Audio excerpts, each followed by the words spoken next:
teacher at saka mabait ang mga tao dito. At saka lahat ng security guard ay nagbabantay. Feeling great kami sa Baste kasi naabutan namin ang pinaka-importanting araw or isa sa pinaka-importanting araw ng San Sebastian at yun yung Diamond Anniversary or yung 75th Anniversary. I've been here for the last 27 years and I feel proud to be a Sebastian.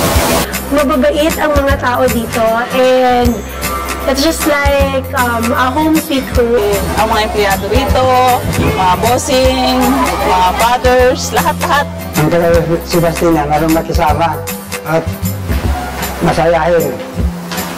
Pati mga estudyante, nakikisama at hindi sila ibang tao para sa akin. Parang isang pamilya rin sila lahat. Elementary ako, nag-high school din, nag-college. Masasaya lahat different kind of experiences kasi dito talaga ako lumaki. Kumbaga yung upbringing ko sa yung kung sino ako ngayon, parang bukod sa parents ko, bukod sa bahay, dito na lahat. Dito ko lahat natutunan, pati yung magagandang asal sa kapakikitungo sa mga tao. Yung community, yung school,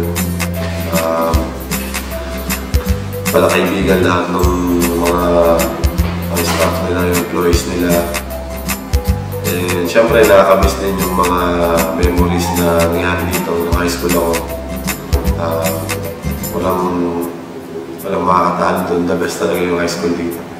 Kaya sobrang saya. And ang eskwelahan na ito ay malaki ang naitulong sa akin sa paghubog sa akin pagiging educator.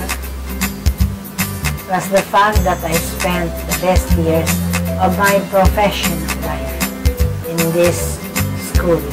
Grateful ako kasi I have been here for the last 20 years and I have been given a lot of opportunities to share what I know as a medical doctor, and I have been given the chance to also be part of the lives of the different people in the school. Feeling great ako sa Baste kasi ito nga aking eskwelahan. Napakaraming ibinigay na eskwela na to sa akin and I cannot imagine where I am now if not because of this school.